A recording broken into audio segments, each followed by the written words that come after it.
I'll keep that one for the future. I think one day I'll have to do an in-person interview with you where we'll go through your career piece Yeah, by cool, man. piece.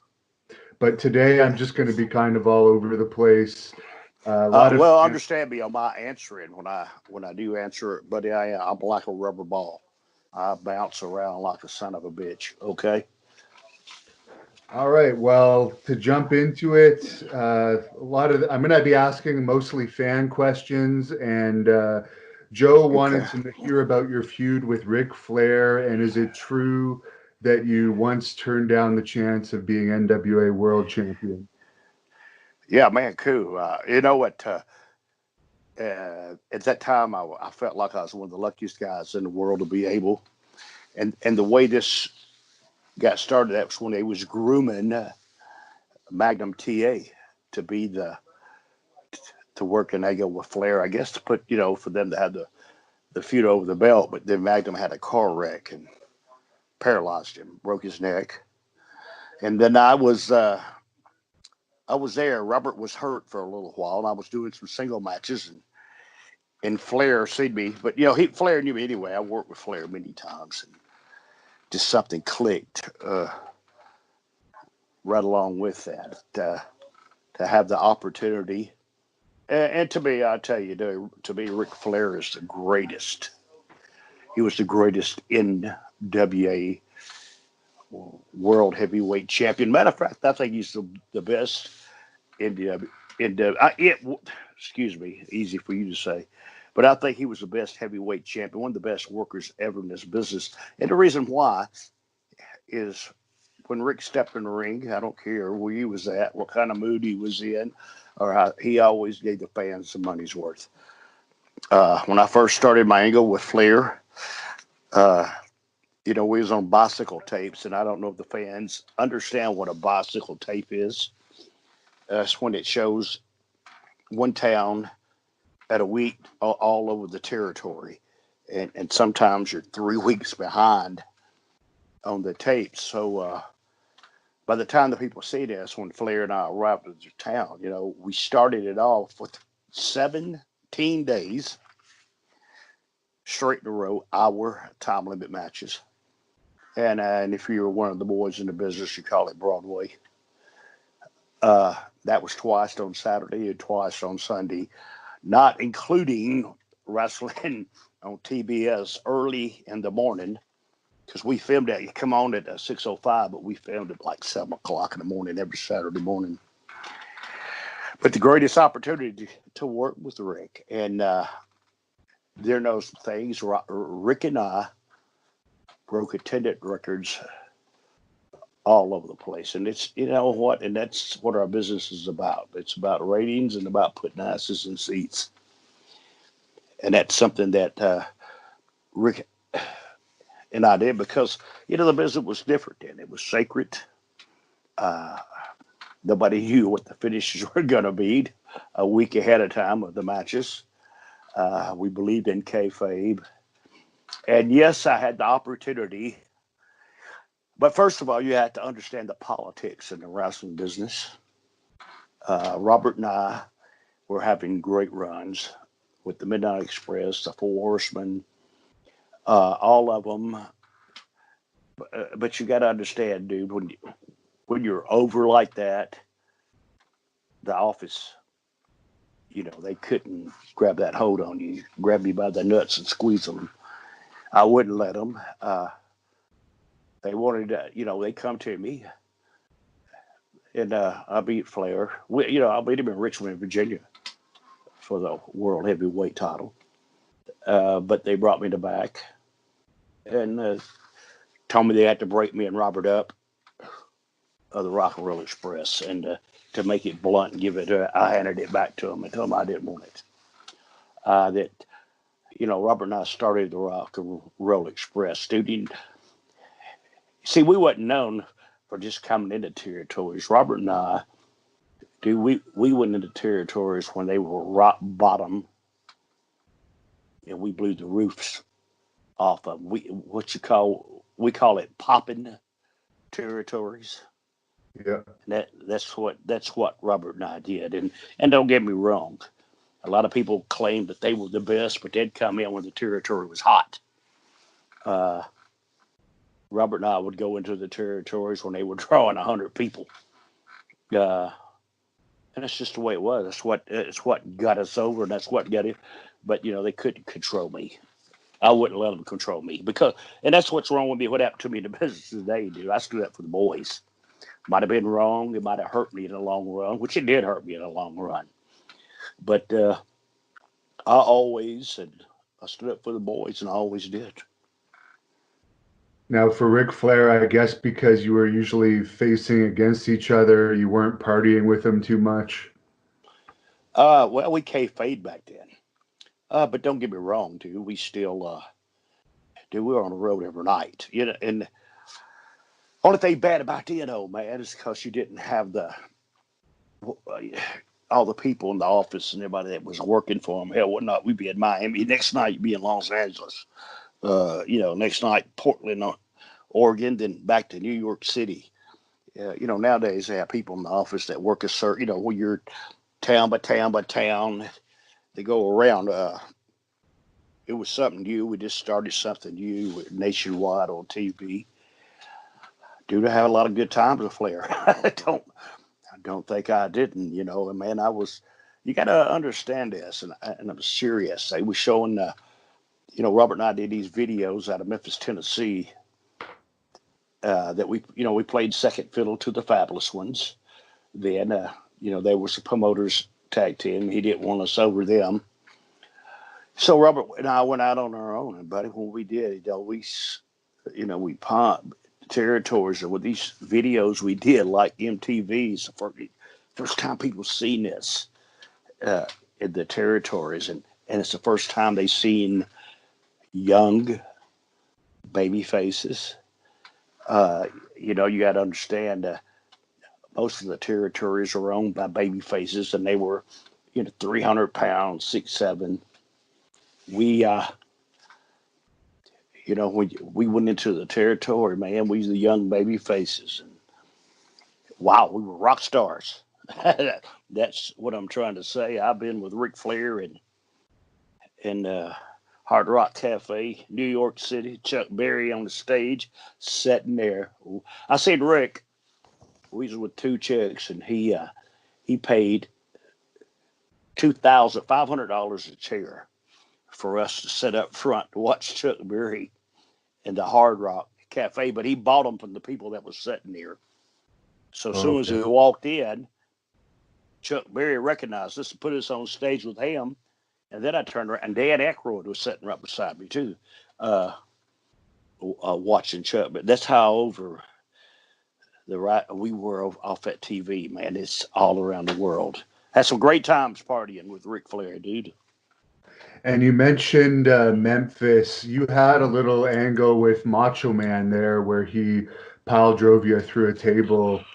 Any memories of working with Savage in those days?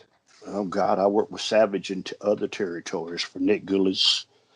They had their own little territory at Cape Girardeau, Missouri. Used to go up and work for him up in there. But see, out of Memphis, like I was saying, Robert and I, we played second fiddle. The Fabulous Ones was up there with them, and and we're underneath. And the angle that we worked with Savage, it just happened. Robert and I were working him in Lanny in Memphis, and we got on the table. We was the first ones to ever break a table, and it was by accident. When Randy power drive me through the table broke. And if you notice, instead of me getting back up, going into the finish, I stayed on the floor settling it. And see, that's what got that over. If a lot of guys, we made our own angle happen by accident. And we went around the territory to get over you. But I was, Randy was a great worker too. He was, his charisma, dude. I mean, he stand out, but Randy had a lot of balls on him too. He'd take chances, but it was great. I knew Randy for years. He worked for Nick Gullis too, and he was Lanny and him and his dad, Angelo Poffo. He did the prophet gimmick. But, just so happened when they broke the table and I sold it, it went right into its own angle. So, and we did good business with that. Were you ever concerned at all working with him because he had a little bit of heat at the time because he Hey, went from working for the with Randy Savage because of the heat that he had at that time with Jerry Lawler? no, buddy, I didn't. You see, and one thing that I like for everybody to understand, the boys. Now, I told you earlier where I stood up for the boys. See, the boys were the boys.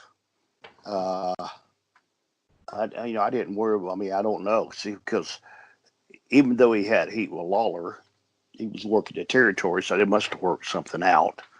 Uh, but I like Randy. I mean, we were the boys. We depended. We didn't have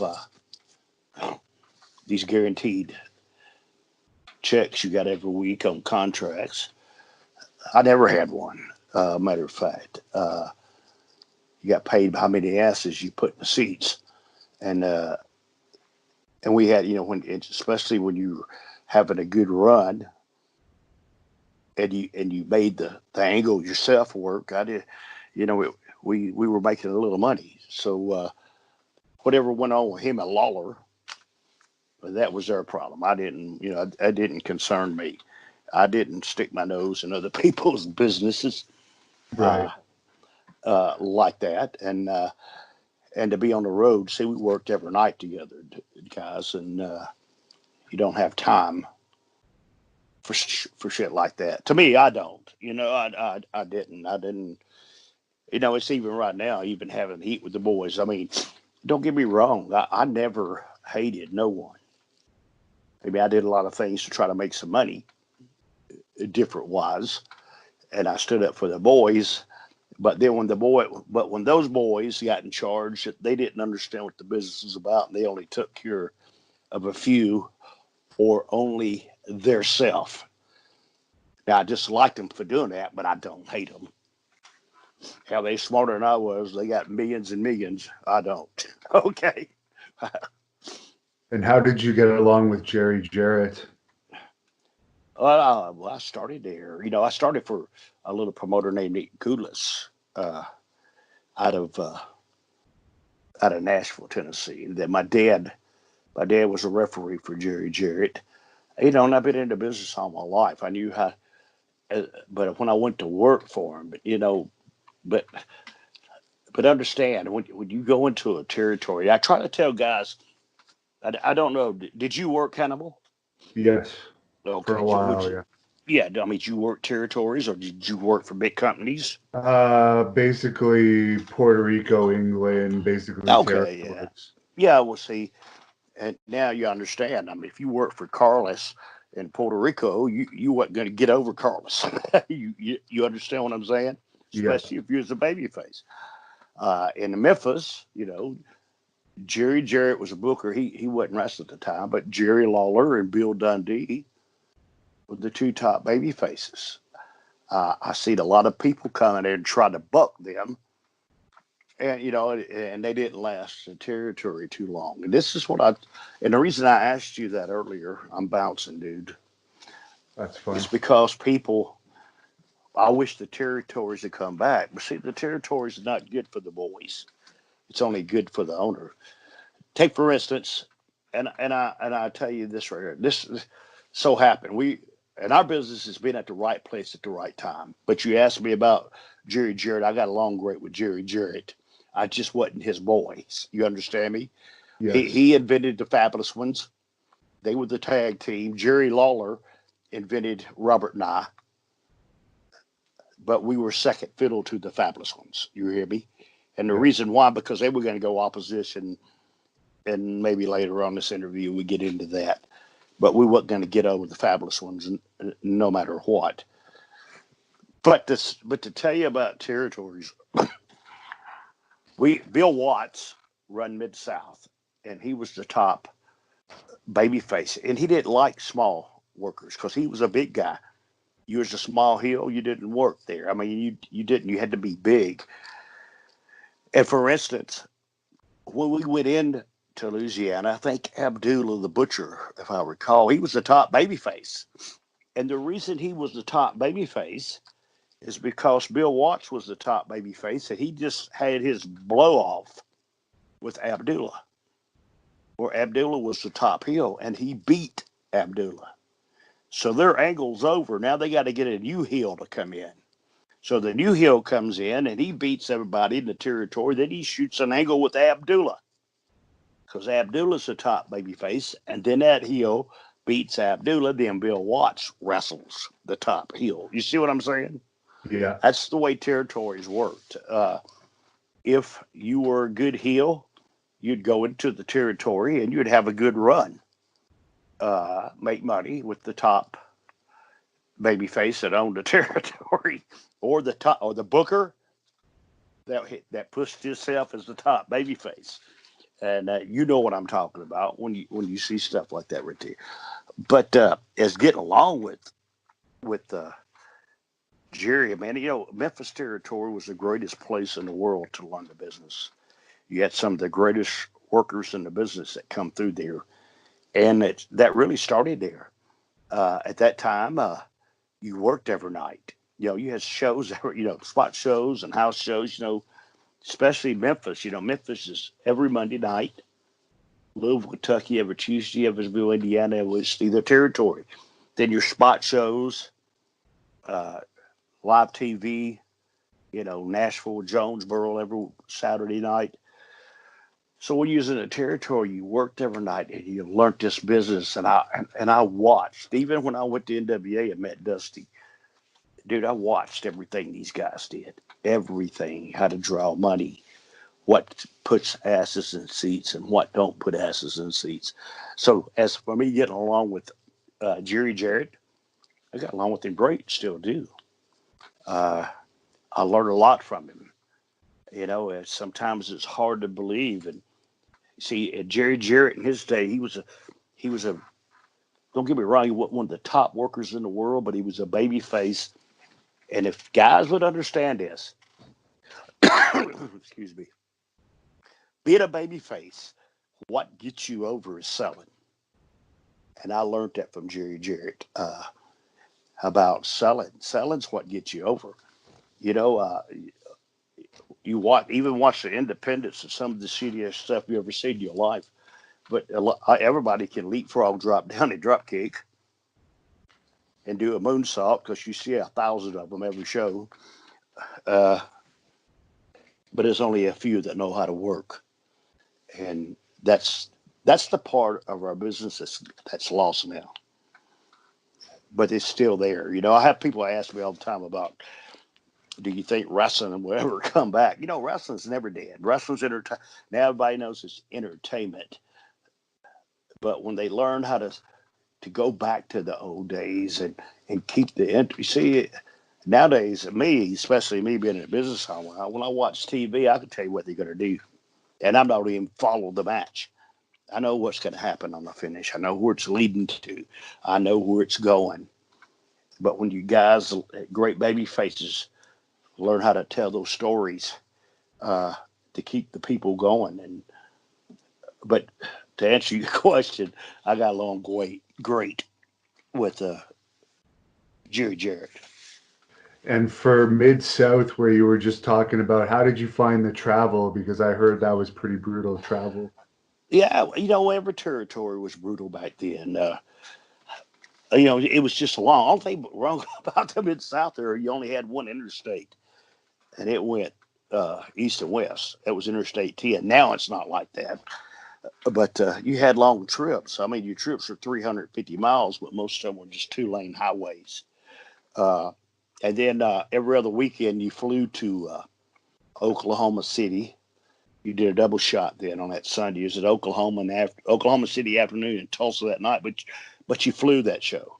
Uh, but the other ones, yeah, I mean, it wasn't the part about them being really, really long. It was the part that was no interstates and two-lane highways, going through your big towns like Shreveport, Monroe, Louisiana. There was no interstates going to them.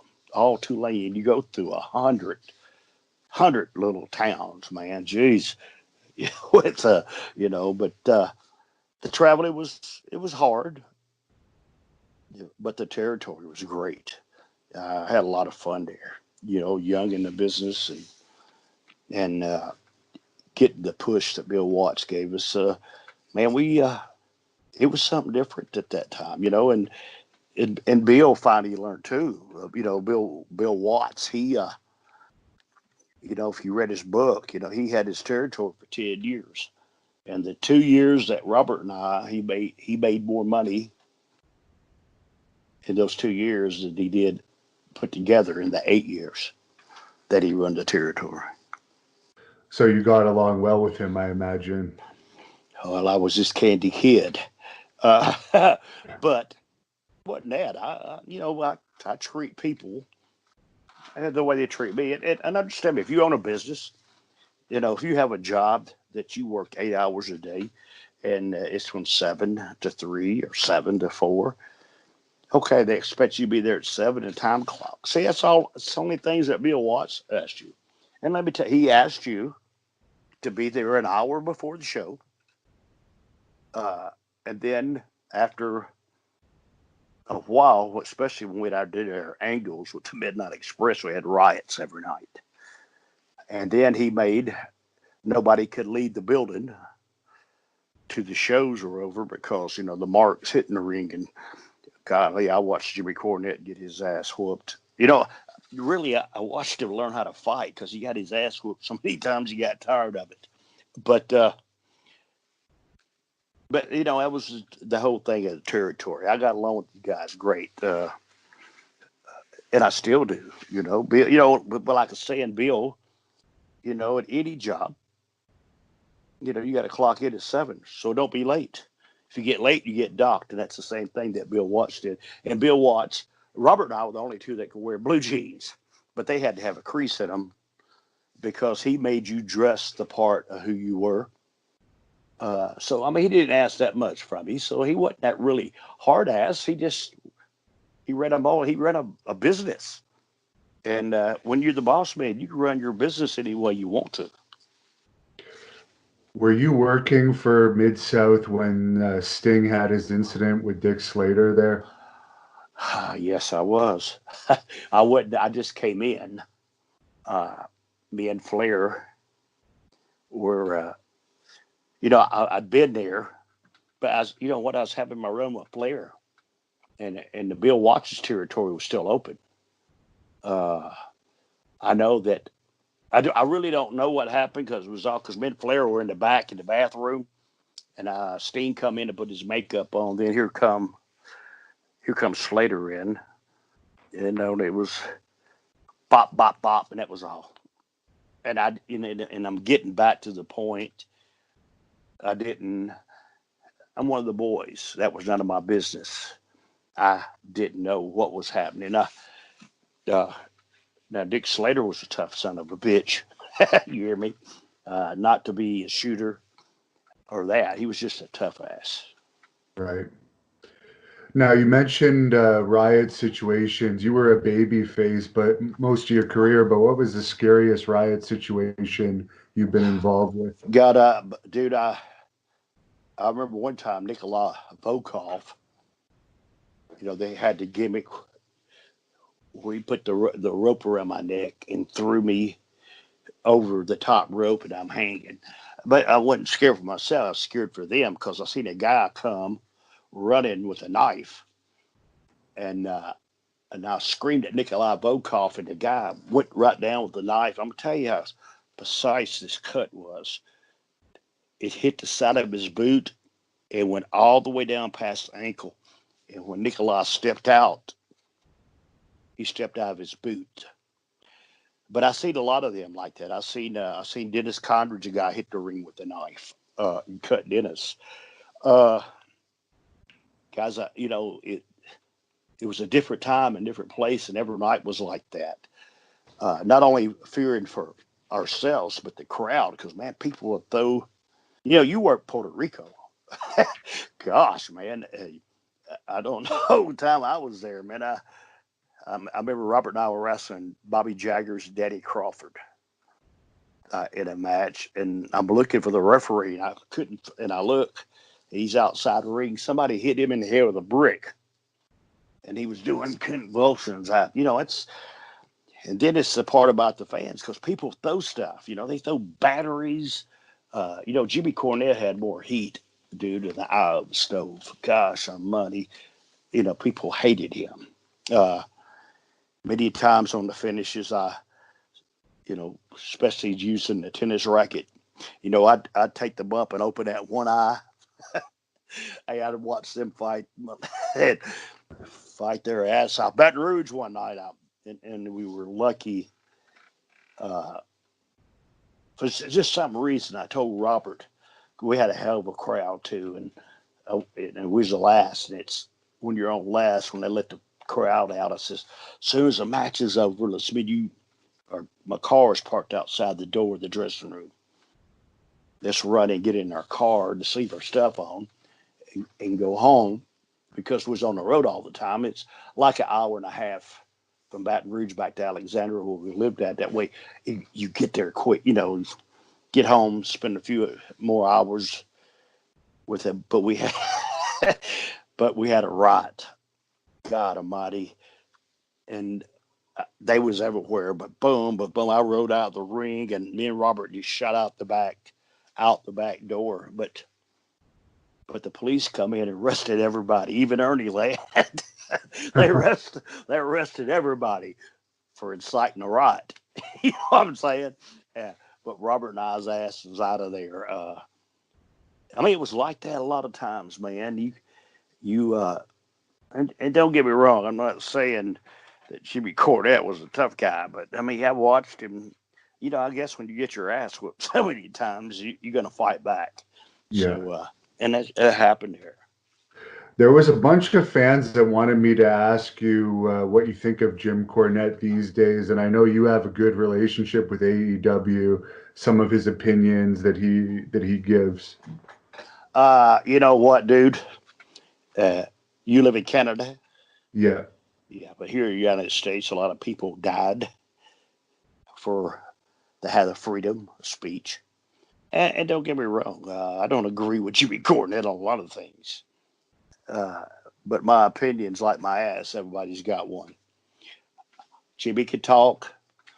He has the right to say what he wants to say. Sometimes I don't agree with him.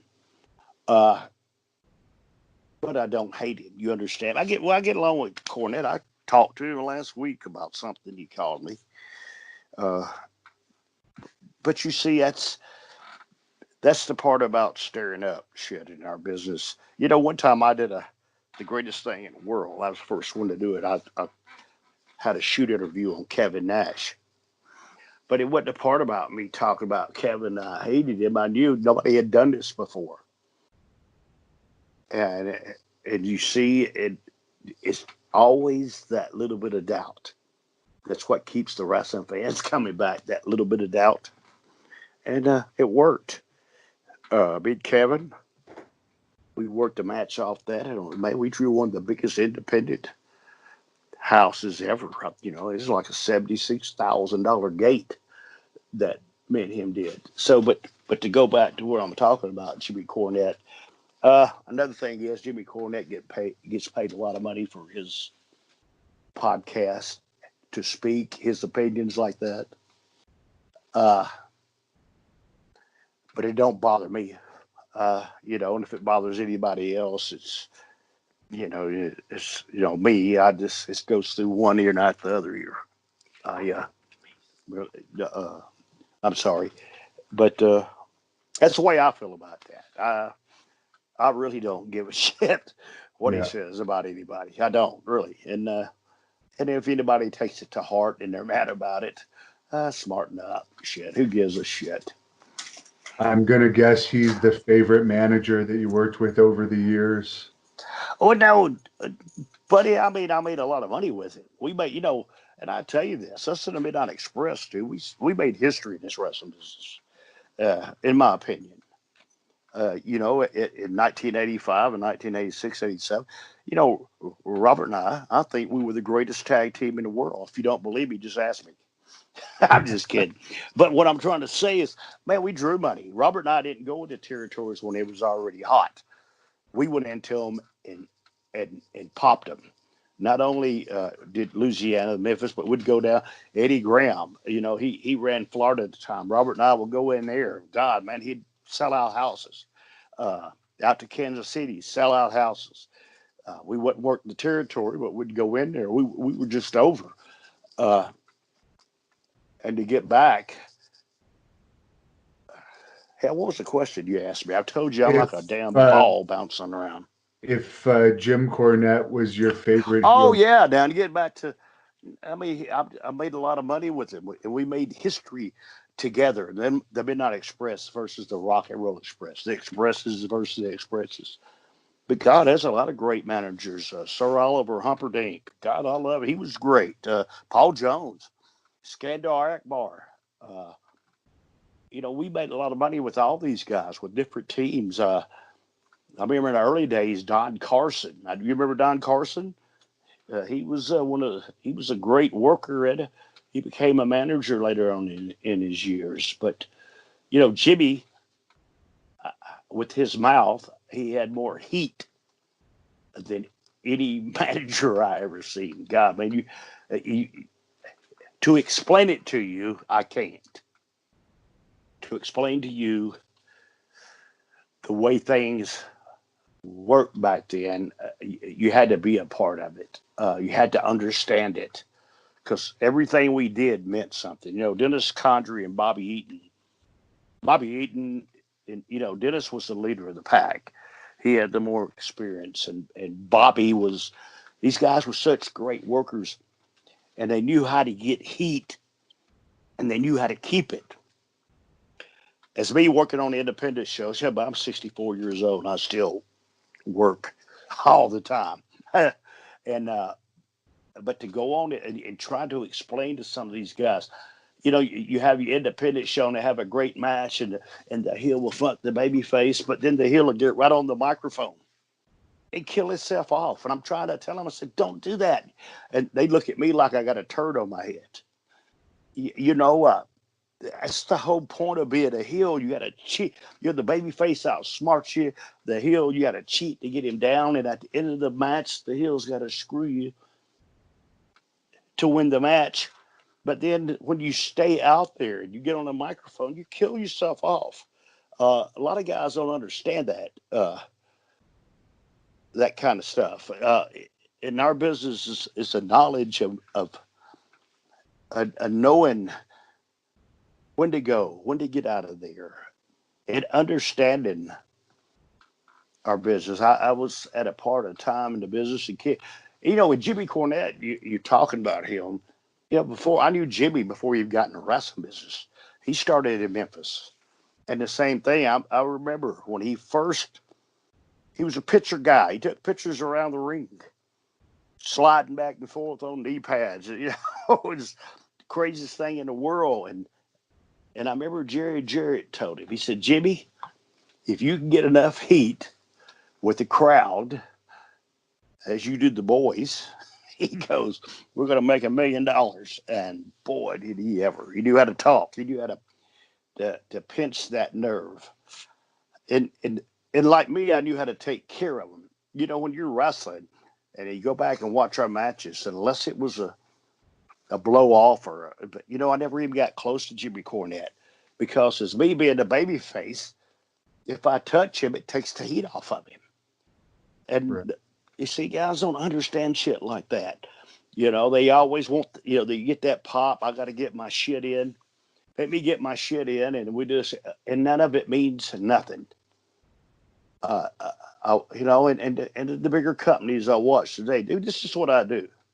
This is who I am. And then if you're interested, Hannibal, if you get a chance, at the School of Morton, it's on Facebook. I have a YouTube show that comes on every Sunday at 5:05 on YouTube. That's Eastern time. And it's just people from my school. And we do real good. And I run a wrestling school. But you see, before you could teach anybody our business, is you got to make them understand it. If you don't understand our wrestling business, you're never going to get it. I watch some of the stuff in the big organizations. This is what I do. This is who I am. I would love to be a part of them, but listen to me. The boys changed, and I have the right to say what I want to say. Is I believe that the other guys, they don't want me there because, but you see, I don't want their job. If I get hard by a company, I want Ricky Morton's job. You see what I'm saying? Yeah. I want my job because I know this business. You know, when I do these shows on the independents, and we're coming back in 2 weeks, and I know how to do the finish. You know, it's even like, you know, Ricky Morton, you've been 9-time World Tag Team Champions, yes, but I didn't want to be a champion. And the reason I didn't want to be a champion is not the point about that, but understanding our business, I can't make money being a champion. The people pay their money to see me beat the heel, but the heel keeps screwing me every week. You see what I'm saying? And then you come back next week where a match where he can't screw me like that, but he'll screw me another way. Always, that's how you put asses in seats every week. And that's what I was good at. And seeing that's still there to a point. You know, I mean, damn. I mean, how many Hurricane Coronas? How many moonsaults? How many dives out on the floor? Can you watch in one damn show on TV? It happens. Have you noticed that? Yeah. I mean, you watch it. I mean, Jesus Christ. I mean, I'm expecting for him to shoot Hugo out of the fucking cannon the next show. But the bad part about shooting him out of the cannon, he's going to kick out on two. And that's what really blows my mind a lot. Yeah, but Jimmy Cornette, to get back to your answer, I'm that ball bouncing around, but Jimmy Cornette's great. I like him. He was a good manager, but there's a lot more because in our days, everybody could work. Now, Dusty Rhodes, you've said some stuff against him over the years. I don't know how much of that was shoot or just trying to get some heat, but what is your overall opinion of working with Dusty Rhodes these days? Well, don't get me wrong. I even told Cody this. You know, it wasn't gravy train with Dusty. You know, me and him had a lot of fuck you matches. You hear me? But that was a part of the business. But God, he was a genius. I learned so much from Dusty. You know, and you see about understanding. And I was telling you this, understanding the business. And don't get me wrong, but when you know, in our thing is a Rock and Roll Express, most of the angles were done with me. It's because Dusty would call me down to the office on. We did TV on Tuesdays. I'd go down to the office on Mondays by myself. And you see, this is what's wrong, and this is what Dusty did. Dusty would set me down and explain the angle. So don't get me wrong. A lot of guys, you know, when the booker come in, he pushed himself. A lot of times he pushed himself because he knew what kind of ideas he wanted in his mind. But if you look around, how many of the baby faces can do what he really wants and to feel what he really feels? Well, Dusty told me I had that gift. Okay. He told me I had that gift, and I'd sit down and I would understand. When I could make that guy on the front row feel what I'm feeling. Dude, that's when you got him. Dusty seen that in me. I don't, you know, Terry Reynolds with Dustin's daughter, by Terry Reynolds. She come to me one time and she told me, she says, I was talking to my grandpa one time and I asked him that even though that you were the best baby face in the world, she's talking about Dusty, right? Her grandpa. But she asked him and who one of the best workers in the business was. And And she told me, she said, Dusty told, so my grandpa told me that Ricky Morton was the best ever in the business. And, and that's a great compliment. But see, had a lot of things, buddy, you're on the road every time and you do and you're in this business and some things you don't like, because, I had my opinions too. Uh, Sometimes a little bit of jealousy will get you in this business. Even I have felt that. Uh, Everybody does. But as get along with Dusty, at the end of the day, I hugged his neck and kissed him and told him I loved him. Do you understand what I'm coming from there? Yeah. But no, we had our fuck you times. You see what I'm saying? But it wasn't nothing like this. Don't get me wrong. He fired my ass. Here goes. How's this go? Well, he fired my ass and he fired Robert Gibson and he fired Michael Hayes and Dr. Death too. You see what I'm saying? But overall, Dusty's the greatest mind ever in this business. And I soaked every bit of it up like a sponge. I just hadn't had my chance yet. And when my chance does come, watch out, buddy. All hell's going to break loose. And how did you like working with Tully Blanchard? I love Tully Blanchard. I worked for him when I was a kid earlier in my days. My dad, well, I told you, he was in a business, and I'm so he could see. It's like he could see the future. He told me, he said, tag team wrestling's where it's going to be at. And I was fortunate. My first tag team partner was Sonny King. God, he was great. And I learned a lot from him. And then I was a young kid in the business, and I went to another territory for Oklahoma, and Eddie Gilbert was my partner. But Eddie Gilbert was only 17. A lot of places he couldn't work because he wasn't old enough to get a wrestling license. But then I went back to Memphis, and I teamed up with a guy named Ken Lucas. And a lot of people tell me, Ricky Morton, you were the greatest babyface in this business. But no, Ken Lucas was the greatest babyface in this business. I teamed up with Ken, and me and him went to Southwest Championship Wrestling, which was owned by Joe Blanchard, Tully Blanchard's dad. And Tully was the booker. Tully seen a lot in me then. I learned so much from Ken. I worked with Tully and Gino Hernandez. Guys, we had some unbelievable matches. But then Tully there, too, seen me as in a single. He brought, and you're talking about managers, the best one that I left out was Bobby Heenan. Gosh, how did I leave him out a while ago? But Nick Bockwinkel came in, and Bobby Heenan seen me wrestle Ken Lucas in a match. So he set it up with Tully because, he kept wrestling the same Scott Casey or somebody like that here. And they gave me a little push as a young kid, Tully did, to work with Nick. But understand, we were in a territory where Tully was the booker, his dad owned it, me and Ken Lucas, and the territory did great. Don't get me wrong, we didn't. We like the business is nowadays, but man, we did great business.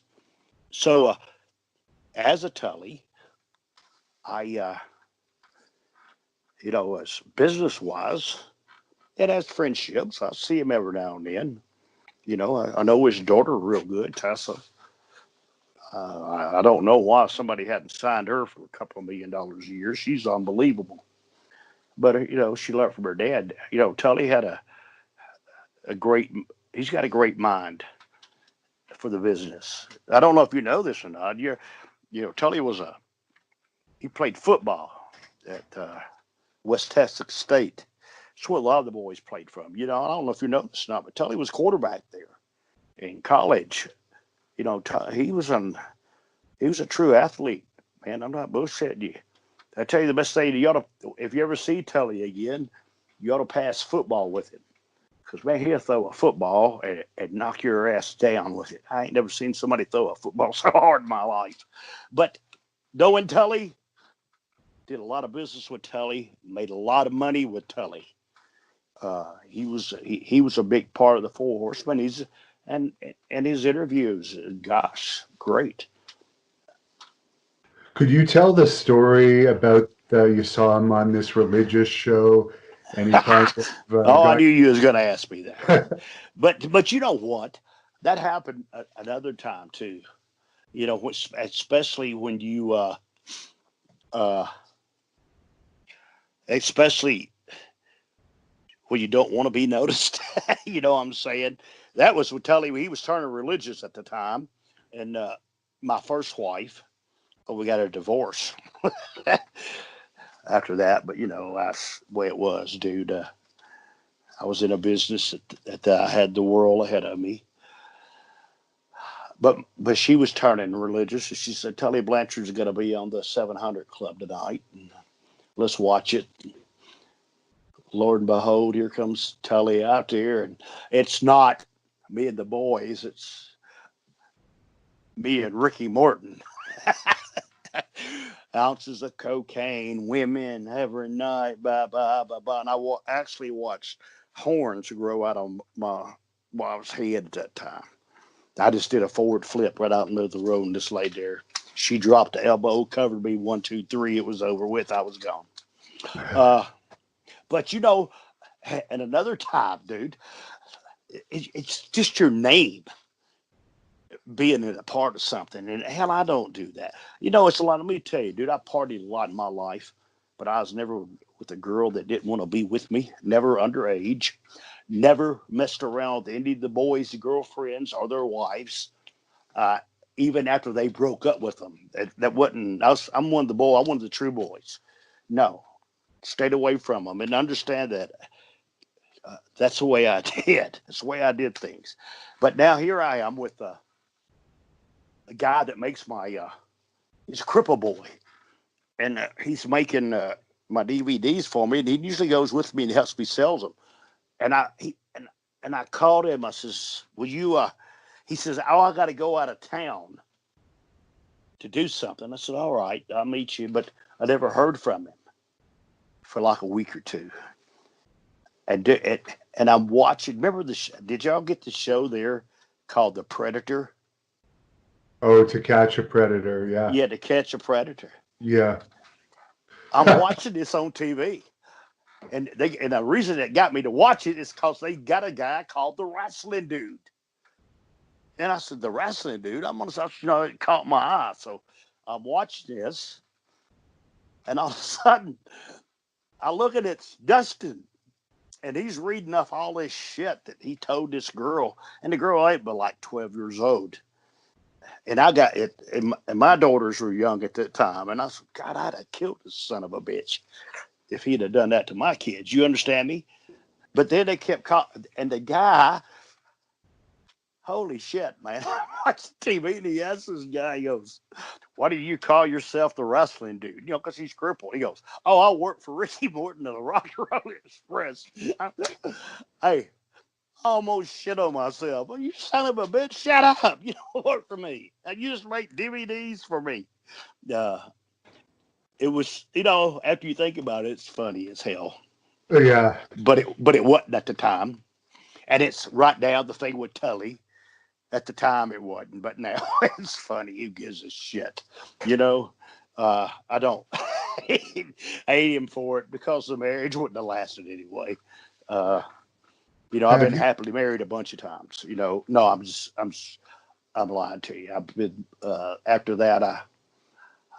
You know, I've been married to the same woman after that all these years. Go ahead. Just because Tully Blanchard is a preacher, have you heard about all this stuff going on with Ted DiBiase lately? I know Ted's a preacher, but I ain't heard what's going on. Tell me about it. What's up? Well, I won't. I'm not an expert on it, but supposedly he received millions of dollars of welfare funding that was put into his ministries, and there's a big investigation going on over it now. Uh, well, you know what? Uh, I really don't have an answer for that. But one thing that I do, and you always remember this, well, uh, I believe I believe in Jesus Christ. You hear me? I'm a firm believer. Now I'm me. God knows me. I say my prayers to everybody and that stuff. But you see, when you mess with the religious stuff, it's going to come back and bite you. And the ultimate price you're going to pay is when your ass dies. Uh, that's just the way, to me, I look at it. Don't know what Ted's done. Ted's always been nice to me. I always been nice with him. He is a hell of a worker, man. What great matches I had with him. Uh, Matter of fact, I was working him in the Superdome when Jimmy Crockett come to see us, and I told Ted, it was with Ted in Doctor Death. I said, Jimmy, a little man out here come told me he come all the way from Charlotte, North Carolina, to watch us wrestle. I didn't know Jimmy Crockett at the time. He goes, yeah, I'll never forget. Ted said, well, we give him something to see. By God, we did too. But getting on with the religious stuff, I know a lot of the boys. I've been at some of the wrestling sign-ins, the Comic Cons, and they'd be sitting at the table, and all the boys sitting at the table are so-called religious guys, and I'm eating, and I'd get up with I'd get up from the table, go sit at another table, because I thought lightning was going to hit that son of a bitch, buddy. God Almighty, yeah, all y'all gonna burn in hell. I'm not bullshitting you, but there's a lot of legit guys out there. George South, and I think Tully's really, when I'm with, I like the guys when they don't try to push it on you. You understand me? Yeah. I know as much as about the Bible as a lot of them do, and it surprises them when they do stuff. Me and Tully was talking one time, and we was talking about reading the Book of John's, but we said it at the same time. He goes, "Holy shit, you read that?" I said, "Yes."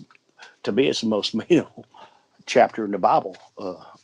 But but George South, and then the guys that come on to you that try to push it on to you.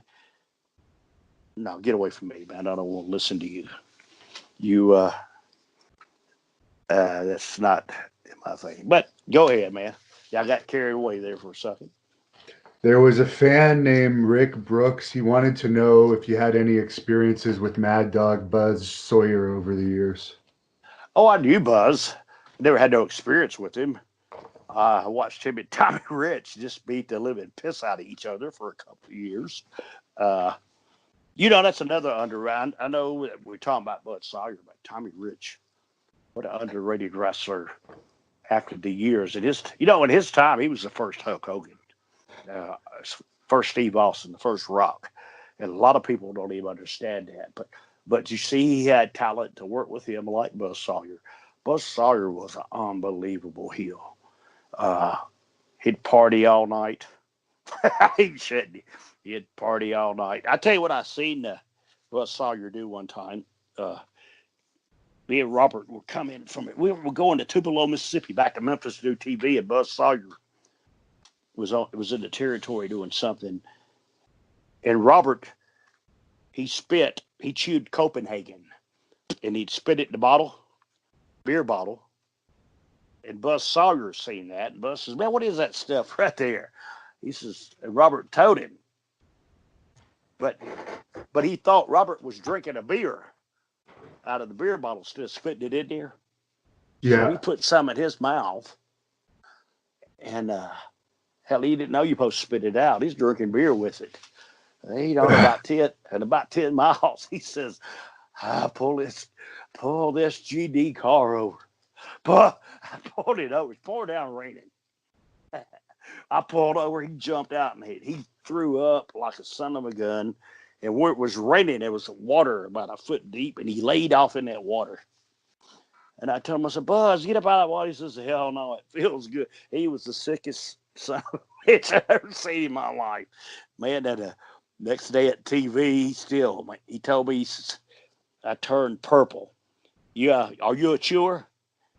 No, but I've Okay, been that's around a just. lot of chewers. Oh yeah, that should. Copenhagen's the main event too, Bob. And he stuck that in his mouth. Holy shit, his whole world turned upside down. But no, Buzz.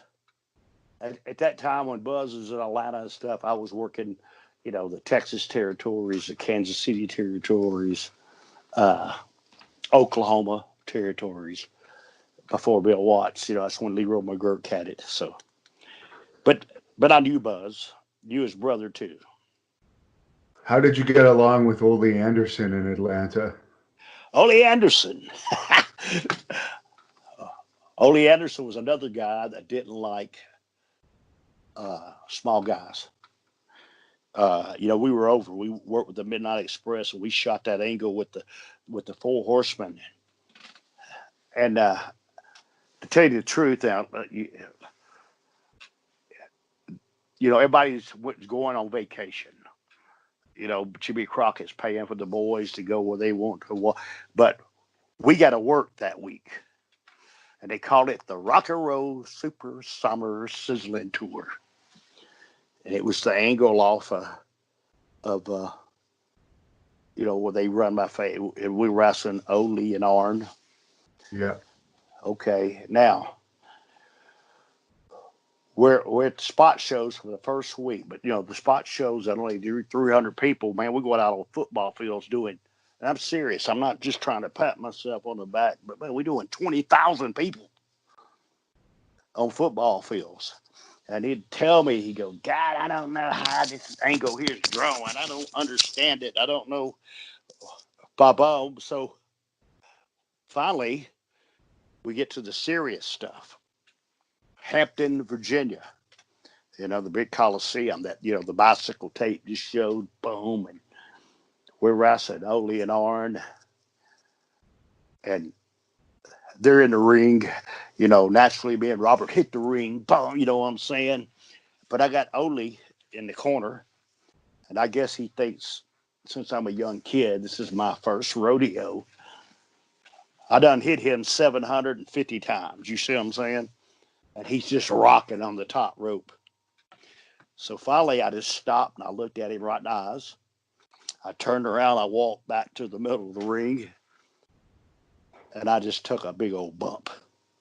Bam, by myself. He looked at me and said, what the hell are you doing? I said, fuck. I mean, you won't go down. I thought I would. Hey, bro. He told me, he says, I don't know whether to whoop your ass or shake your hand. He said, you got more balls than a Brahma bull. I told him, but he knew. But what he's trying to do is blow me up. You know what I'm saying? To make me look, bro, I went my first rodeo. Man, I worked with the best of them. But after that, this son of a bitch loved me. I mean, bro, he'd take slams off the top rope. He'd take bumps for me. You understand what I'm saying? And he wouldn't for nobody else. But you had to know Ole. Ole hated everything. I don't think he even liked ice cream. You understand me? This son of a bitch, always bitching about something. But God, I learned a lot from Ole, though. Don't get me wrong. It took me a while to get to know him and for him to know me. But I mean, he was a true professor in our business. I can tell you that. And Tommy Rich was really over in that territory. I've heard that Tommy Rich and you guys had the most groupies. Is that true? Had the most what? Groupies, like in wrestling. I always hear Tommy Groupies. Rich. I don't know about that. You know what, bud? Uh, we were rock stars. You understand me? Tommy Rich was in Atlanta. I wasn't in Atlanta at the time Tommy was there. Tommy, he started in Memphis too. And the reason he went to Atlanta, he got pissed off at Jerry Jarrett. Jerry Jarrett wouldn't give him the top push. You see what I'm saying? Yeah. It was owned by them, and it was his way. So, he went to Atlanta, and Jim Barnett, my boy, he seen something in Tommy Rich. But, Tommy Rich, that's what guys got to say. Nowadays, the young wrestlers, they have their heroes in the wrestling business. And I'm going to tell you this. Tommy Rich was my hero. I'm older than Tommy. But Tommy was he was one of my heroes in the wrestling business because he did it the hard way. I like Tommy. You talking about a bit around the block, and I told you this earlier. I've been with a lot of women, but none of them that didn't want to be with me. Didn't they wanted to? I never, and they was all, but none of them, none of them were underage, and I never messed with none of the boys' girlfriends or their wives, even after they broke up or split up. I had nothing to do with them because I was one of the boys. If you're talking about getting a lot of pussy, yeah, I got a lot of pussy, bro. Okay, just to put it to you blunt, had a lot of good times. Hell, dude, at that time I didn't even go to bed for 20 fucking years. So does that tell you anything? Yeah. Did a lot of partying, fella. Will wrestling ever be that way again with that many girls? Because I don't think No, it's no, like. no, no, no, no, no. Our world has changed. Uh, uh, now I'm scared to say hi to a lady. I live in a small town. Once you know everybody, but hell, you don't even know nowadays what's really going on in the world. I was in New York, for this coronavirus, and I'm not bullshitting you, man. I was walking to a building, and a lady was behind me, so I just opened the door up for her, let her go in front of me. Boy, she pointed that finger in my face and says, "I'm not gonna tip you." I went, where the hell did that come from? But a lot of stuff like that, man. I just, now our world has changed. About that. No, it'll never come back to that again, bro. I'm telling you, you just go back and watch some of our old matches and watch me coming to the ring. I posted one not long ago about me coming to the ring, wrestling Flair. They literally tore my clothes off before I got to the ring. Uh, it took not only the security, it took the security and the police to get my ass into the ring. Because of that, I was known as a rock star, and it was fucking cool as hell. Now, there was a rare match of you in the AWA with Robert against the British Bulldogs. How did that whole thing come about? Oh, that wasn't in AWA, but No. that was for Baba, Oh, Japan. okay. Yes, that was Baba for Japan. I don't know who posted that. That was in. I'm gonna tell you about this match now. Baba come over to do a taping in the States, and they did it in Kansas City. And what you don't know that we did it in that old memorial building in Kansas City, us against the British Bulldogs, in this 30-minute match. But what you got to understand, dude, it was 3 feet of snow on the ground. It was below zero the temperature, and that old building, man. I couldn't warm up. I couldn't give the match that I wanted to, uh, because until they played our music and I come out that curtain, dude, I had an overcoat on, hat, gloves. I was free. I'm a Southern boy. My ass was freezing to death, and but that was for because we was the babyface tag team and they were the babyface tag team. They didn't want to beat each other, so was just going to do a 30-minute Broadway. But that was for Baba's Old Japan Wrestling. Robert, that's where Robert and I. That was the first company we ever worked for in Japan. Okay. Yes. How did you meet Robert anyways, just to ask that question? Well, no, he was a tag team wrestler too. His brother wrestled, Ricky Gibson, and he was a great baby face too, buddy. He was a hell of a worker. Uh, they wrestled this Ricky and Robert Gibson in Memphis. There was an underneath team. I knew Robert for a long time. I knew Robert before. Yeah, I wrestled Robert several times. Before we became the Rock and Roll Express in territories. He wrestled for, in Pensacola, little territories, Memphis for Nick Goulas out of Nashville. Uh, I knew him that way. So Knew him you from the just business. gravitated towards each other? Well, no, yeah, I mean, he was just my friend. Now, see, in order to become the Rock and Roll Express, now this is what I'm going to tell you, and we talked about this earlier because we played second fiddle to the Fabulous Ones in Memphis. I was wrestling in San Antonio. Me and Ken Lucas were partners, and Jerry Lawler came into the territory that night to wrestle Tully, I think. But when he was there, he got me and took me into a room and told me, he says, "Listen, me and Jerry Jarrett are not getting along right now, and I'm going to go opposition of him." Do you know what I mean by opposition? Yeah. Okay, he was going to Start open up his own territory. He says, "They got the Fabulous Ones. I want to bring you and Robert Gibson and think of some gimmick to put y'all together to go against Jerry Jarrett." Well, going back to Memphis was going home for me. You understand me? My run was about up with Ken Lucas. Uh, I was looking for something new because I wanted to be a tag team wrestler, and I knew Robert, so gave my notice, and Lord and behold, when we got to Memphis, Jerry Jarrett and Lawler had done made up, so he's not going opposition. So now naturally, Jerry Jarrett were second fiddle to the Fabulous Ones. But brother, and we didn't even have a gimmick. You know what I'm saying? I'm gonna tell you, Lawler, him, Dutch Mantel, and Jimmy Hart were trying to think of a gimmick. Ricky Robert R&R, Rolls Royce, and Jimmy Hart, Rock and Roll, the Rock and Roll Express. So now we come up with that. So we tried to look at magazines, and I bought some. Me and Lawler bought some old rock star, magazines back then, and we kind of come up with some gimmicks, with us a gimmick there. I'm gonna tell you, dude, our they done plugged us on TV.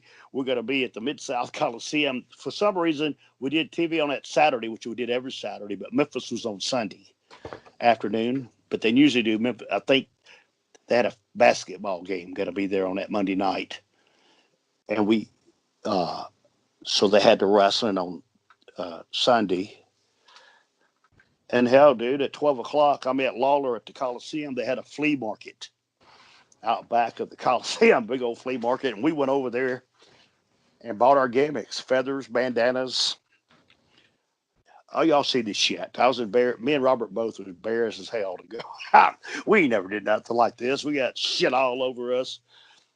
We went out to wrestle. Dude, let me tell you, we went out and wrestled two of the guys there in Memphis. And son of a bitch, we had our stuff together. We were over. You hear me? Yeah. Instantly. But when we come out of the ring, I never forget. Some guy told me, said, "Damn, I didn't know if y'all was Indians or gypsies." I said, "Me either, bro." But chemistry in the ring, Robert and I clicked because we were both tag team wrestlers and we knew what we were doing. Uh, and it did. I mean, dude, we could tear a house down in a heartbeat.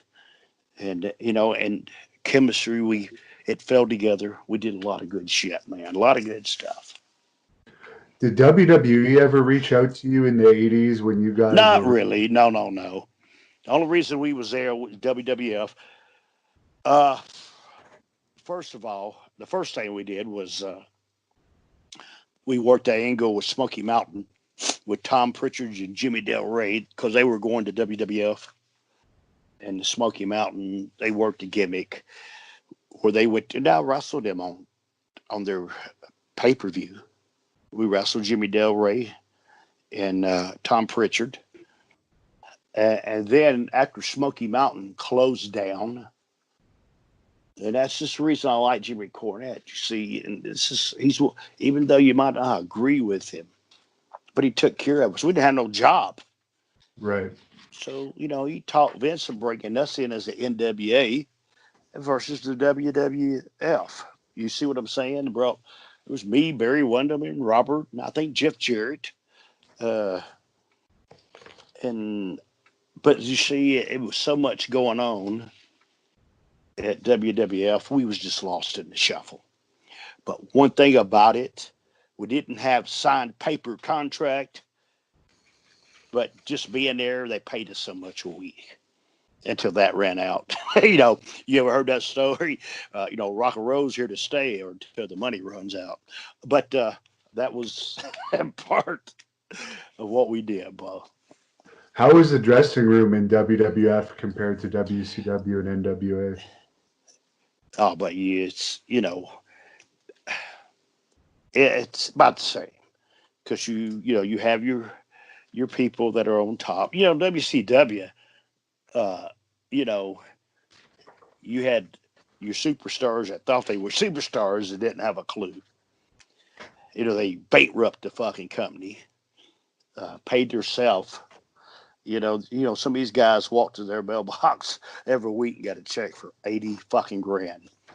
I'd wrestle naked for 80 grand. You know what I'm saying? One time. Yeah. But they got they got stuff like that every week,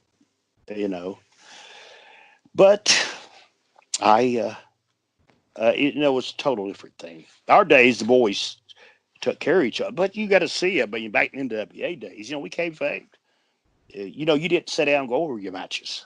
Have you never seen the heel? You never seen the heels of the baby faces till you got in the ring. We so strict, and especially us. We never got our finish till we got in the ring. We didn't, you didn't go over matches. You didn't go over hot spots. And all they would, and we'd do it in the ring. Tommy Young say the heels are going to fuck y'all in the match. Or he says, baby face over. Or Broadway. Either one of the three. And you did it yourself in the ring. You hear me? We were professional enough and knew where our angles were going. And it did good. It's back then. You'd never seen the baby face. Hell, for Bill Watts, man, Jesus Christ, you got caught talking to the heel baby face or the heel talk. That's even out of the, in the public. You were fired.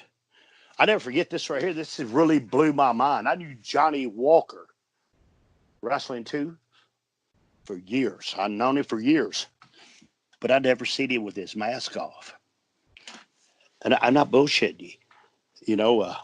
And I was in Walmart. I never forget this in Alexandria, Louisiana. That's where we lived at. And I'm back there looking at Walmart. The guy walks up to me, started talking to me, and I didn't know who the hell he was. I knew the voice. I told him this. I knew the voice, but it took me a few minutes to realize. Fuck, it was wrestling too, just as I'd never seen Johnny Walker with his hood off. That's how kayfabe our business was. And Wow. it blew my mind. And I knew him for years too. He had two masks. I mean, he put his mask on. And then, even when he took a shower, he took his other mask. He took one mask off, had one on up under it, a little thin one. So I didn't know who in the hell he was. That's how kayfabe our business was, and the difference between the locker rooms, because baby faces never seen each other, and the heels never seen each other. When our business was really the business. And how was working with the Road Warriors? Animal and Joe, same thing, dude. This is in Louisiana, our territory. Like, man, we done popped this territory, buddy. We got her going. Hawk and Animal, Joe and Mike. Never met these guys. We're at the Superdome, and first time I ever worked with them. You heard about them beating people up. You heard about them hurting people. But you got to understand this. Louisiana was our territory. Okay? I got to go out there and wrestle these guys, and I can't let them kill me off. And if I do, I have to take, I got to take an ass whooping. Because, fuck, if you shoot them, you piss them off. So I went to the ring, and Bo, really, there's a difference between, because we're in Superdome. That's 40,000 people, dude. Half of the Superdome's cut in half with a big curtain, and the people are so loud you can't hear nothing. And we're in a 8-man elimination match. It's the first time I ever met him now. You know, Joe and Mike became great friends of mine after all this. But I have to stand up for me. I mean, if it's an ass whooping, but I don't want to go in there. And I remember Terry Gordy and Joe, which is Animal, started the match off. And I guess they just come back from Japan. And holy shit, they are hitting each other so hard. Bam, they're big old fuckers, man. Bam, bam, bam. And Terry Gordy takes a bump. And he tags me. I went, holy shit. Now, you got to know when people are business and when they're not business. I don't know. I just know I rode in the ring. Joe grabbed me. He says, duck my clothesline, hit me with the drop kick, and hit Hawk with the drop kick when he comes in. So I did that. I hit Joe with the drop kick. He went over the top rope. I hit Mike with one. He went over the top rope out on the floor. I'm standing in the middle of the ring. 40,000 people are hollering rock and roll with my thumb up my ass. Because you know what? After all that, they were business. They knew. Okay? I didn't have to tell them. They knew. So that's my first impression of them. They were business guys. And matter of fact, they put us over. But then, as the years when I worked territories with them, you know, I came, you know, even right now, me and Joe are good friends. Joe's my buddy. Animal, you know, when Hawk died, he passed away. Hawk was a crazy son of a bitch. But, you know, they left their mark in the wrestling business. You know, man, they were something new too to our business. They started a new trend too. Is it true that Robert had a bit of a tough guy reputation backstage? Well, I mean, it ain't the part about being tough. You know what? In our business, in any business, uh, it a lot of people be tough, but that first lick's a son of a bitch. You understand me? Uh, I try not to fight. I never fought with the boys. I mean, but we, being who we are, we were the little guys, and we ran into, I don't know, but when trouble happened, you know, yeah, Robert could, you know, Robert was a tough motherfucker. You hear me? He, you know, it's like me. I was tough enough to take an ass whooping. You see, and in our business, in any business, if somebody knows you're a fight, they won't fight with you. They just don't want to waste their time. You know what I'm saying? Uh, if you know they're going to fight. Our big thing, I remember our first. Well, this is for Baba. When we first went on our first tour to Japan, they had a team there called Footloose. They were the Rock and Roll Express of Japan. And you know, we're there for a month. For you know, we hadn't worked with them yet, but I watch. See, that's what I always watch the matches. In case I work with you, I know what you do, what you don't do, what kind of spots to call. And I knew we were going to work with them. It's like 2 weeks in the match, and I asked. We were working with them. They told us to go 30 minutes through. So I asked them, you know, you want to do high spots? They looked at me. So I get no high spot, no high spot. I'm like, okay, what the fuck? So we go to the ring, and we're supposed to go 30 minutes Broadway. And we get to the ring, and one of them hauls off an open hand, slaps Robert. When he did that, it was about 30 seconds. Robert had him bit over that rope. This fucker looked like Elephant Man, and his face is all Robert beat the living fuck out of him. And then he jumped out of the ring, and both of them went back to the heel dressing room. And I looked at Robert. I says, well, I guess we're fired. He goes, hell, we was looking for a job when we found this son of a bitch. He jumps out of the ring, goes straight back in. You know, and you didn't do that there. He went right in their dressing room. I'm right behind him. That guy was sitting there. He walked over and footballed him right in the damn face. All the Japanese boys and everybody comes in and gets us out. And I said, holy fuck. Didn't know what was happening. But the next day, we're on the bus and we're pulling up to the building. And I told Robert, I said, man, there's them 2 foot loose guys just standing right there waiting for us to pull up. You know, I don't know. They're right there. So, hell, me and Robert ran to the front of that bus. That door opened up. And we jumped off right there in front of them. But we didn't know. You know, you got to stand your ground, bro. In this business, you got to be who you are. And we jumped off. They're standing in front of us. And they go, look in front of us. They're real straight. And they go, tonight we do many, many high spots. Like this right here. And then they picked our bags up and carried them in the door. So I guess we got their attention, got their respect. But Robert, he can handle himself. You know what I'm saying? He's, to be an old fucker, he still does. Were you in WCW when Eric Watts had his scuffle with Rick Rude? No, I wasn't. No. I didn't know they even had a scuffle.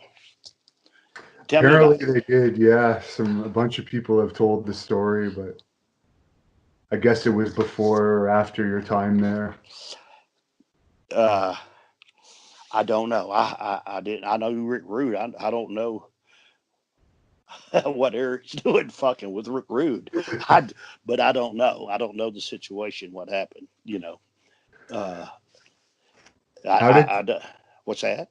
I was going to just say, how did you like when they turned you heel in WCW? Well, it wasn't a part. I didn't have a job. Okay. Robert knee was out. I didn't. Robert blew his knee out real bad, and he was out for a year. They turned me heel so I could have a job. And if you noticed, when Robert came back from his knee surgery, I wrestled him on pay-per-view and I beat him. And me and him left and went to Smoky. We left that night and I went to Smoky Mountain Wrestling. Okay. I didn't even give my notice. I just told him hell with it. I loved working with Terry Taylor and Alexandria York, which is Terry Reynolds. You know what? We had a decent gimmick, and it got over. But they didn't want us over. Do you understand me? The people running the business didn't want me and Terry to be over. They didn't want it to work.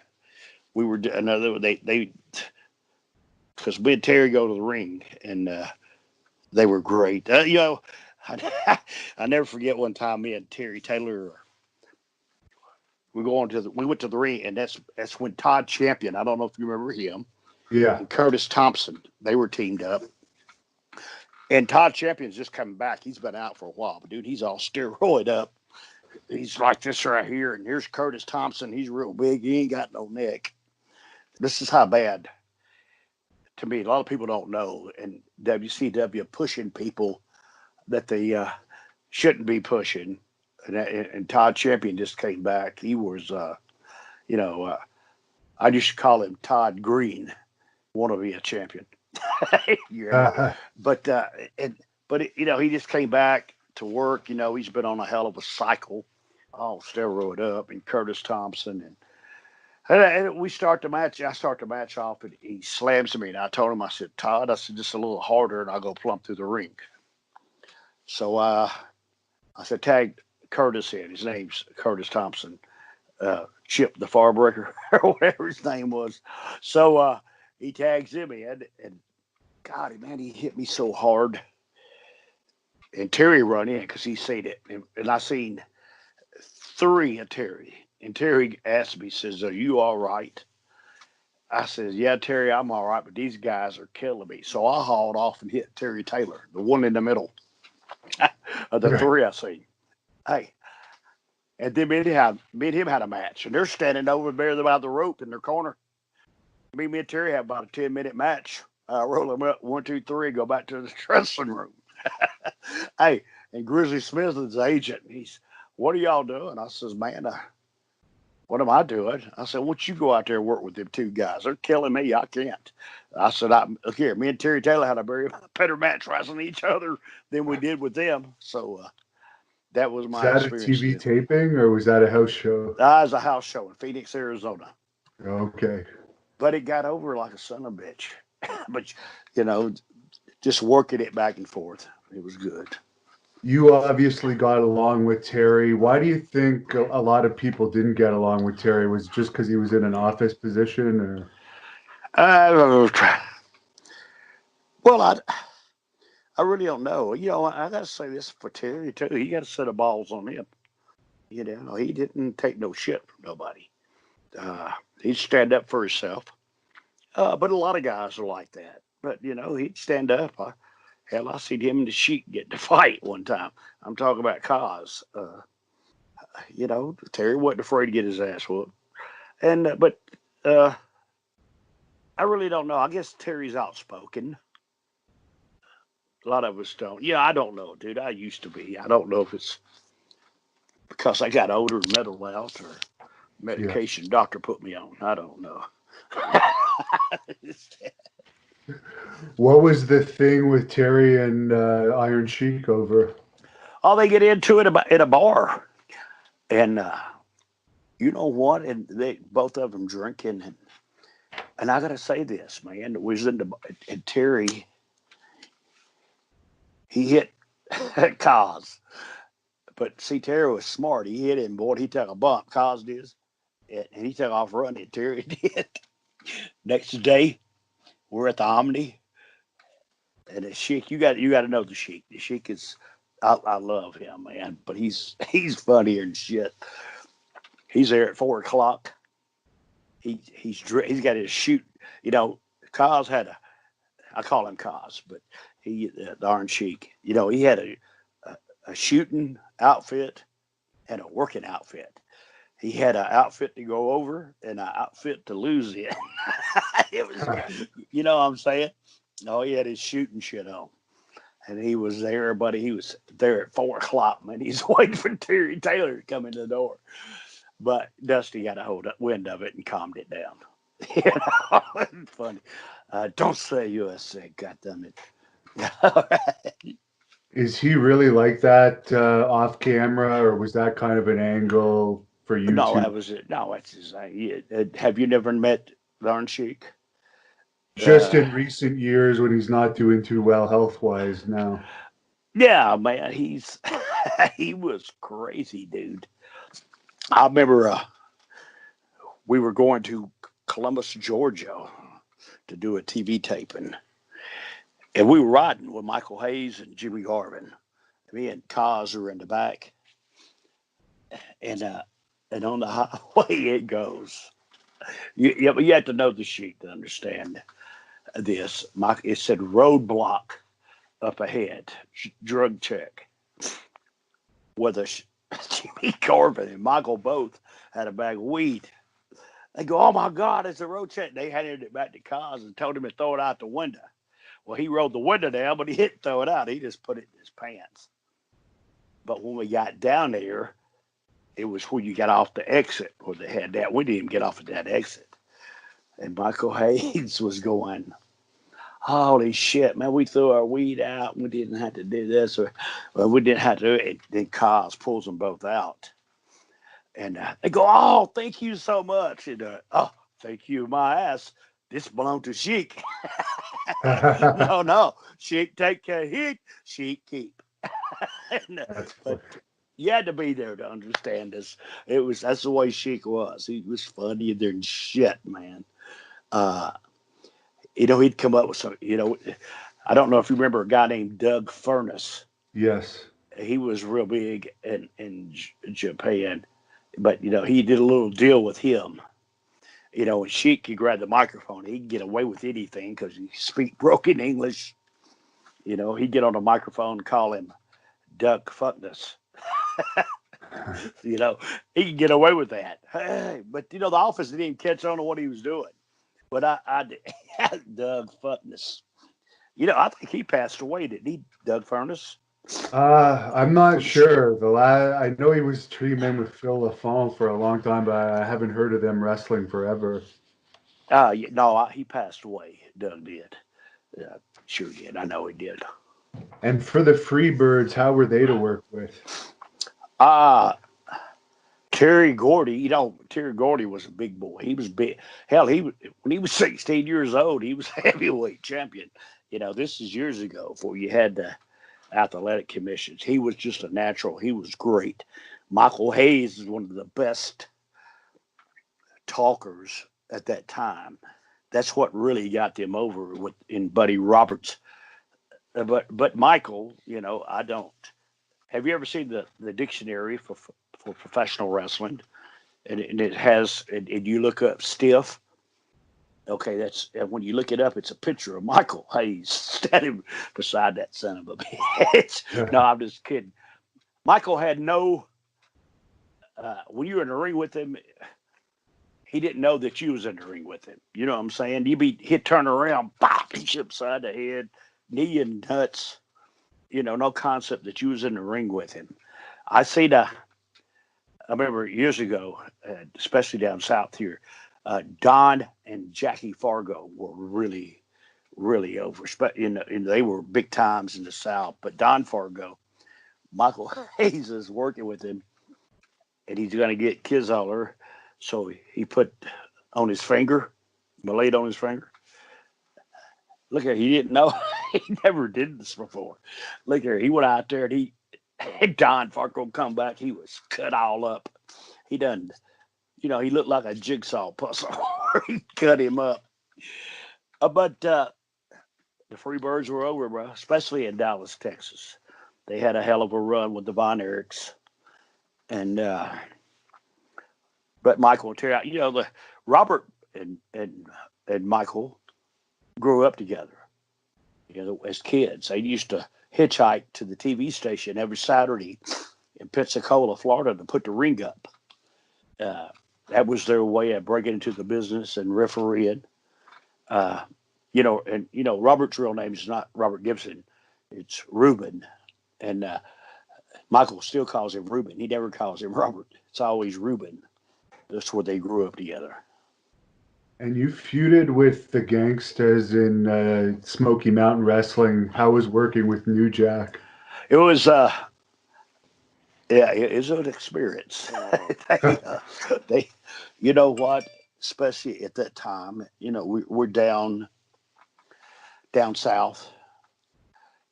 This is right after and don't get me wrong, when I talk about this interview, please don't think anything bad about me or any of that. But it's this is in the early '90s during Smoky Mountain Wrestling. Times were different then. You got these two gangsters come in. Robert and I, all American, white baby faces. And they really, here they come out on TV eating watermelon and fried chicken. Really, really putting white people down. And that's right after they, on TV, where Rodney King got beat up, in California. And we did an angle where they Rodney King me. Okay. And New Jack, he drove a Corvette, but it's, his badass car. And I told him, I says, to Jack, listen, bud, you need to park that Corvette and go buy you a $200 or $300 car, because you could buy $200 or $300 cars and drive. I said, because these fans are going to tear your car. And then he did. He had an old van. Look here, man, they knocked the windows out of it, cut his tires. I think he carried a set of tires in the back of it. There's a lot of heat, and I'm not into racial shit, but off that TV, holy shit, him and Mustafa both, but it was a learning process for New Jack in Smoky Mountain. because when he left here, he went to ECW, and he really had a good run there. You know, made himself some. You know, he did good himself in the bit. He did good for himself there. Helped him out a lot. Were you surprised Terry Reynolds ended up dating him for a while? Nah, ain't none of my business. You know, that's none of my business. You know, both of them, you know, have something to say, but I don't listen. That's not my business, bro. You know, no. If she liked him, he liked her. It don't bother me a bit. How was Tammy Sytch back in the Smoky Mountain days? How you talk about Tammy Finch, Or yeah, Sonny? yeah. You know what, man? She, she dated Chris Candido. I love Chris. Chris, I have a worker. Gosh, man, he left this world way too soon. He was absolutely wonderful. But Tammy, she was at that time, we was all young at one time. She was beautiful. She had her ways, back then she was real straight. At that time I smoked cigarettes. I quit smoking. I don't. Hell, I did a lot of drugs, smoked a lot of cigarettes. She'd bitch about me smoking, bitch about me being fucked up. And then, brother, she did a complete turnaround. Now I'm cleaned up and she's fucked up all the time. But that's her own business. It's none of mine. I always liked Sonny. She, like I told you earlier, I treated people the way they treated me. You're nice to me, I'm nice back. If you're an asshole, I treat you back like an asshole. Did she ever come on to you or anything over the years because she was No, known no, for? no. That's another thing. I was telling you earlier, and I'm repeating myself. I never messed around with I never, one time in my life, never. I never messed with the girls in our business. I respected them. I didn't care what they done. Uh, I know them all from Missy Hyatt to Deborah, Medusa. They were all friends of mine. No, I didn't. I didn't come on to them. I didn't uh, mess with them like that. I respected the girls, and I still do. Like on independent shows, the girls coming there, I tell all the guys to get up, let the girls get dressed, or go in the bathroom and tell somebody to watch the door. Because I still respect that. That's what I hate about the independent wrestling nowadays. Because I'm from the old school, boy, and I really get on their ass too. The guys, I'm going to the dressing room. I said, "Who's the girl?" "Oh, it's my girlfriend." "Your girlfriend's in the dressing room here where the guys are getting dressed." Uh, oh yeah, I'll cut interviews on them. Get them, they try to do that. Then sometimes what I do is, especially if Robert's on the show, and I'll say this, I don't know if you know the difference between me and Robert. I'll walk up and put it in. He puts it in and walks up. I just tell him, "Yeah, all right, listen to me. Hey, take your clothes off, Robert."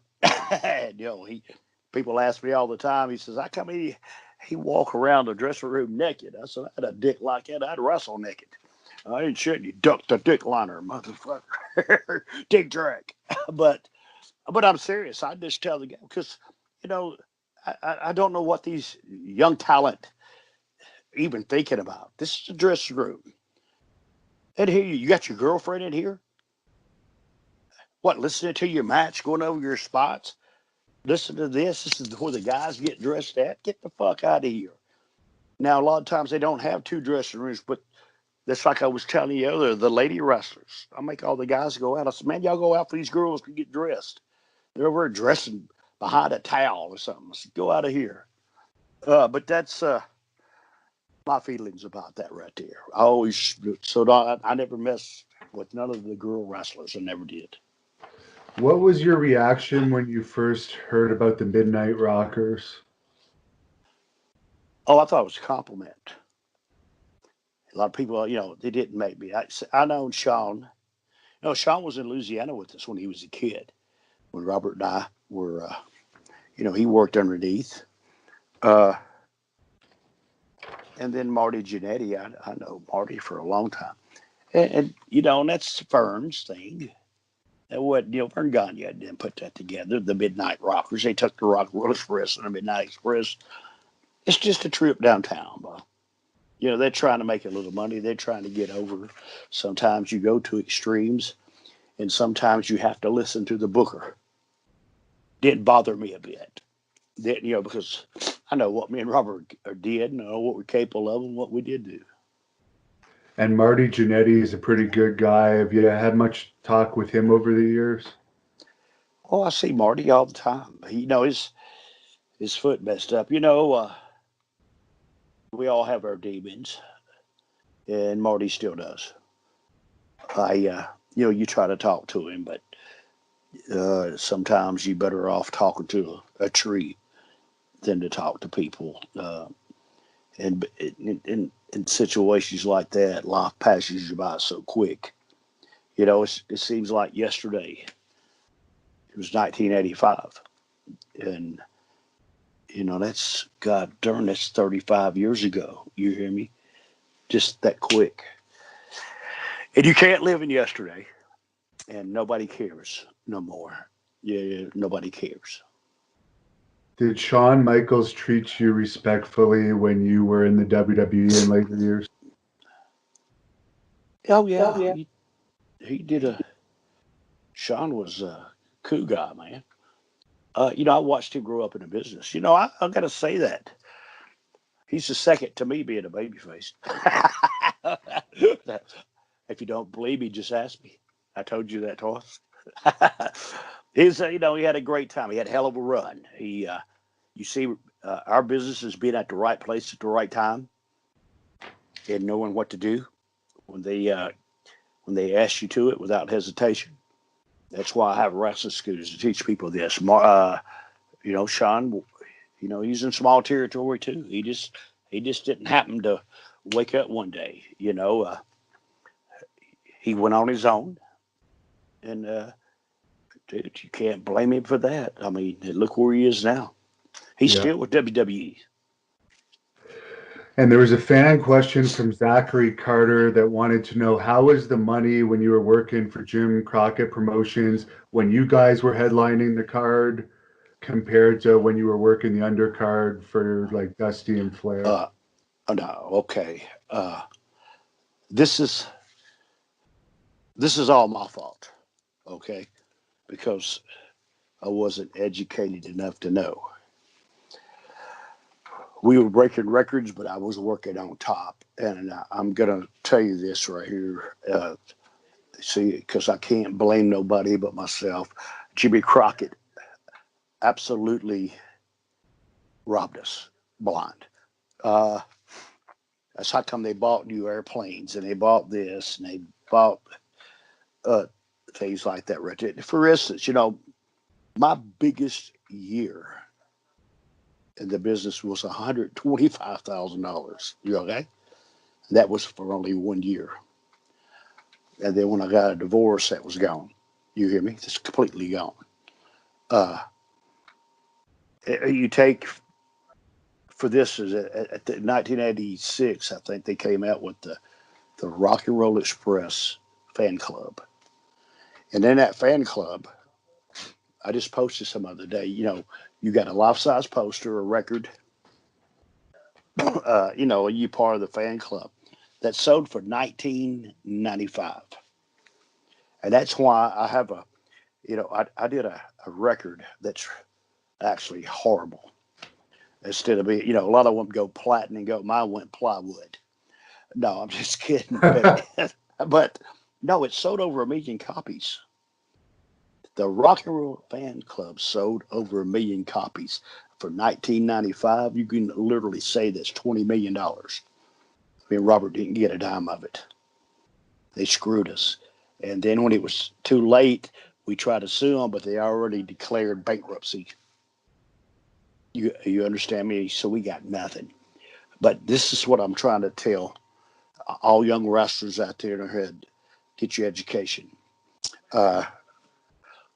Don't let this business get caught up in this business and the position you're in, because I have people see out when I worked on top, guys, and this is what's different about nowadays. There's a lot of people that worked here, a lot of people that worked here, but when you work here, and when I'm talking about working here, when you have people dependent on you to feed their families. That's the reason I never had no problem with the boys in the businesses, because I fed them. We sold out houses, everything we did, and that's we use on a pay rate of that.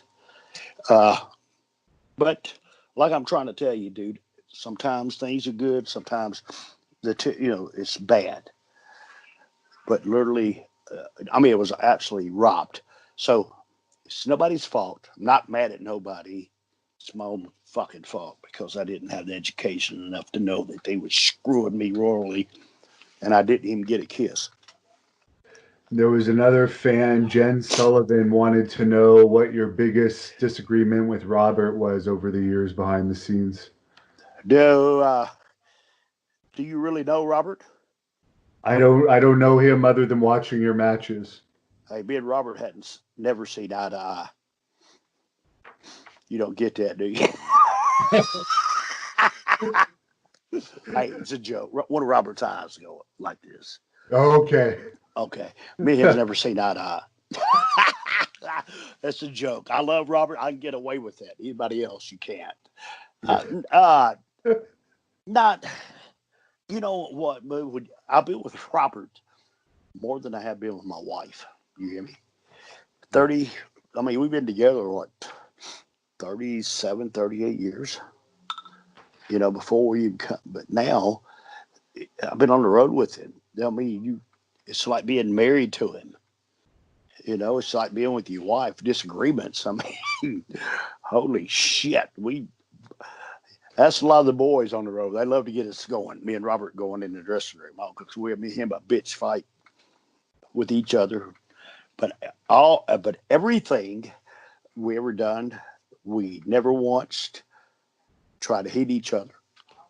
Never once threatened each other. We fought like cat and dogs. Hey, we fight. Me and him fight more than me and my wife do. Okay, but it's just over little shit. Who's right and who's wrong?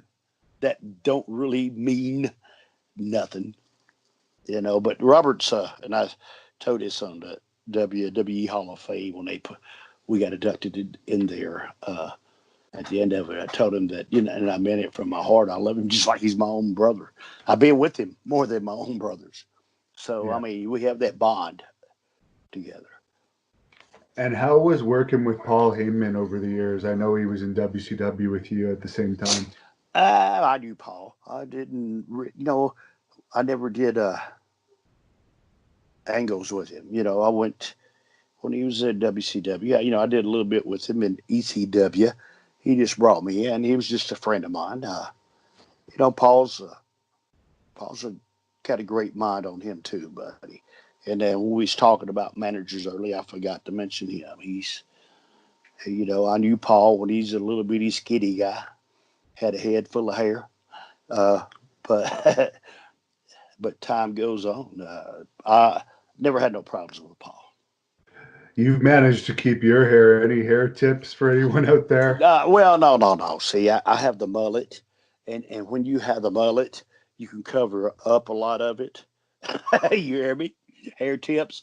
It's like, Robert lost his hair. I was telling Robert that we was somewhere. It's back in the winter time, and it was cold as a son of a bitch.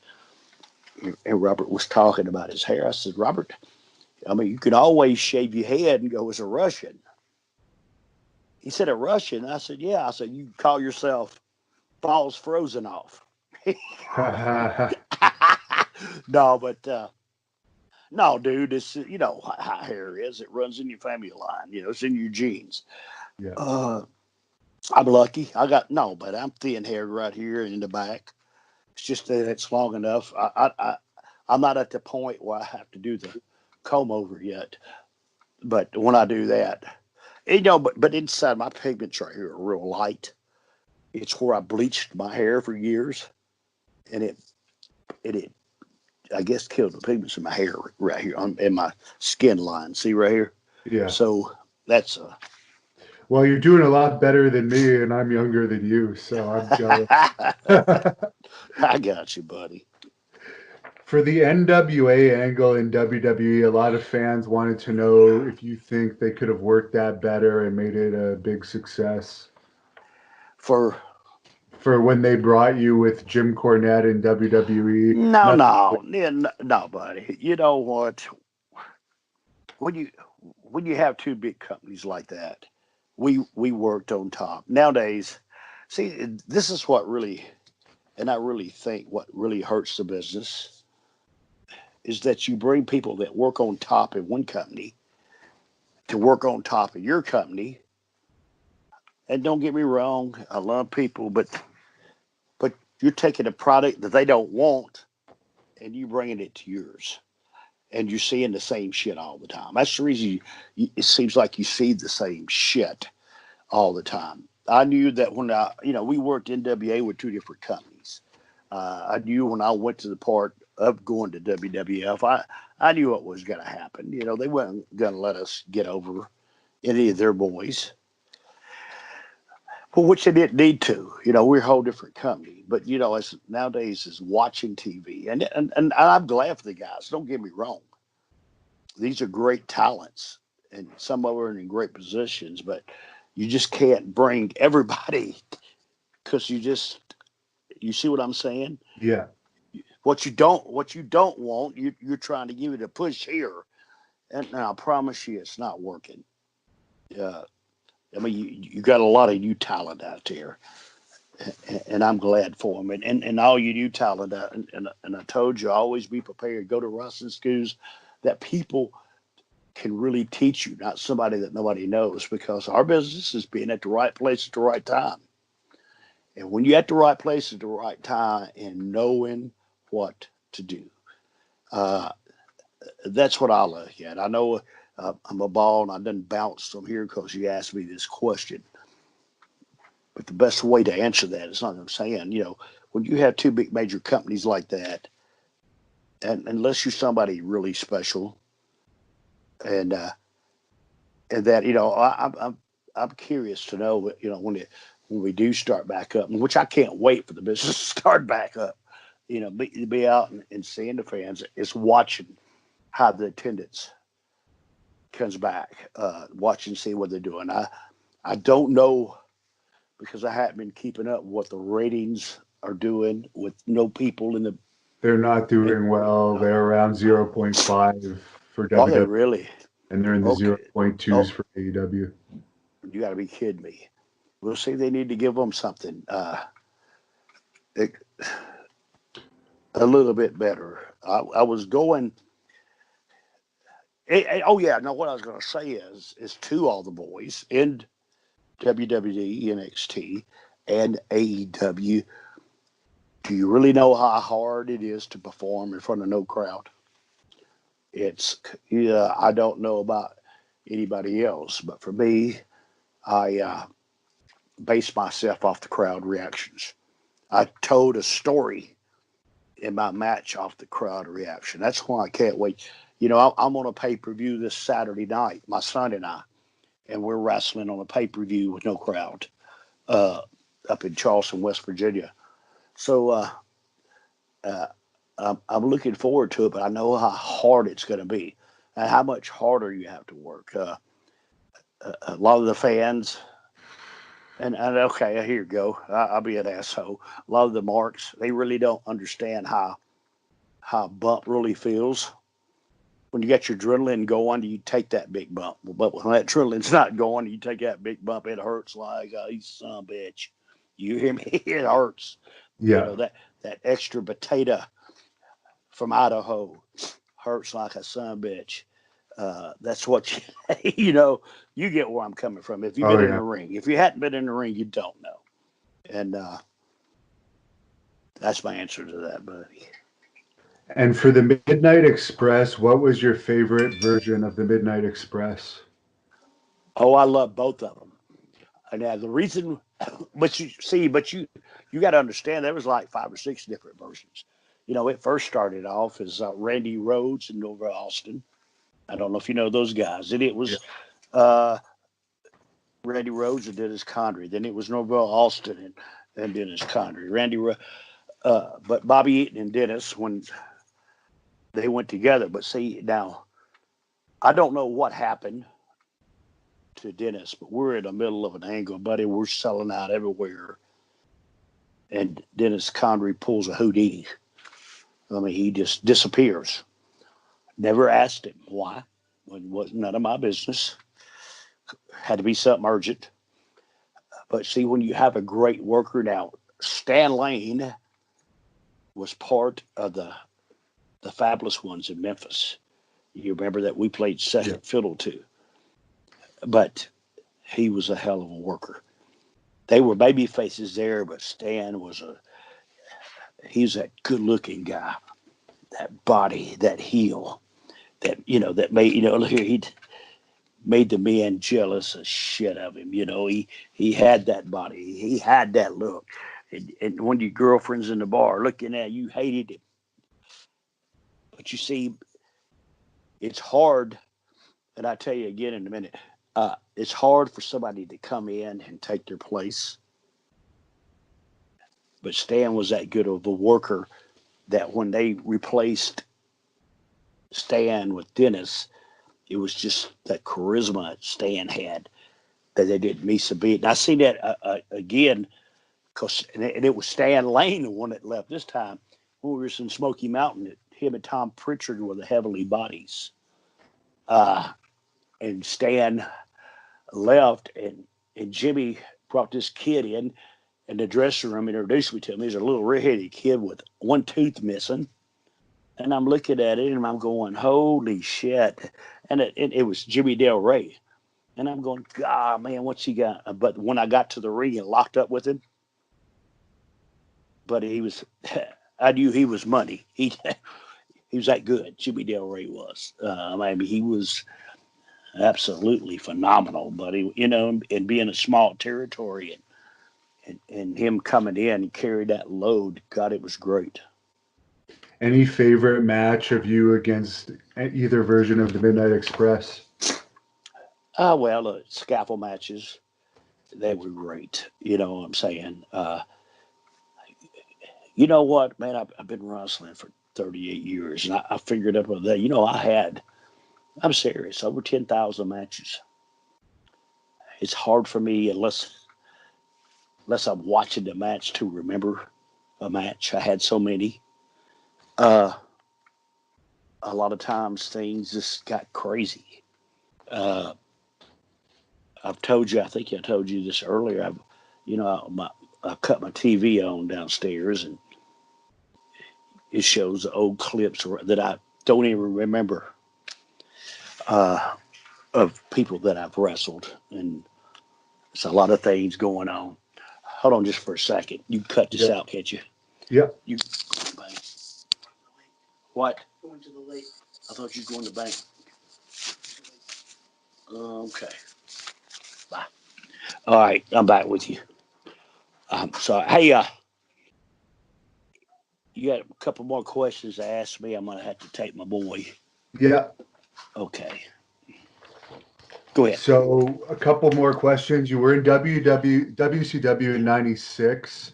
Didn't last very long. What was the purpose of that? WCW, me? When you were in WCW in 1996, it didn't last very long. Did they sign you to a contract, or was that just for a few shots No, just for a few shots. during the You know Nitro? what? And this is what I was telling you earlier. Uh, yeah, I couldn't get a contract. I don't know why. A lot of times people were scared of me. And not because of that. It's just because when they bring you in, and I told you earlier, with a big company, I would like to have my job. Okay, you hired me for Ricky Morton's job. I don't want this guy's job. I don't want his job. I don't want him to be scared that I'm coming after his job. That's what's hard for me. because I'm telling you guys, nobody has the answers to everything in this business. But I know how to put asses in seats. I know how to get ratings on TV. A lot of times I don't tell. Well, I mean, we're sitting here talking right now, and I gave you a few, but there's a lot of other things you can do too. WWE needs to do it. AEW needs to do it. A lot of times personalities clash. If it hadn't yet, it's going to. Promise you that. Promise you that. You have to be ready for that. You got to have, in everything that you do, you got to have a plan B. When you're doing things and this guy don't like, you got to have a plan B. And when you shoot an angle, it's like writing a book. You got to write the ending first. And when you do that right there, it seems like to me they're just jumping from week to week doing things. Oh, I'm going to do this. I'm going to do that. Oh, that didn't work, so we erase that, do this. It's got like scrambled eggs. You don't have an answer to nothing. So at that point of me being there, I just looking to get paid every week. That was all. That was all I was looking for. And the last guy I'll ask you about is Gino Hernandez. You briefly mentioned him earlier, but do you have anything else to say about him? Gino, in his prime, buddy, he was it. Him and Tully Blanchard. Gino, he had that body on him. He had that charisma about him that you hated him. No, but he could talk. I mean, and 90% of our business is talking. And God, he was just that great talker that you could, the people believed it and they hated him. I remember when he left San Antonio to go to TBS. He wouldn't wrestle on TV. If you want to watch me wrestle, you got to pay to see him, and I loved that. He and being in San Antonio, we were all young. We was learning again. He was another talent that left the world way too early, but sometimes you gotta. It's just the way it happens. I like Gino. He was, I had my times with him. I tell you, Gino liked the gimmick. I was first of all, I'm wrestling in Houston, Texas, and in our business, I'm not here to insult anybody's intelligence. I got a little color, and it was his time, and I'm watching him. If you people could see me, here we are. We're at Sam Houston Coliseum. There's 8,000 people. I'm bleeding. I take the chain from him, and I hit him. Well, when I hit him, he just stops. He pulls his arm up, pulls it out.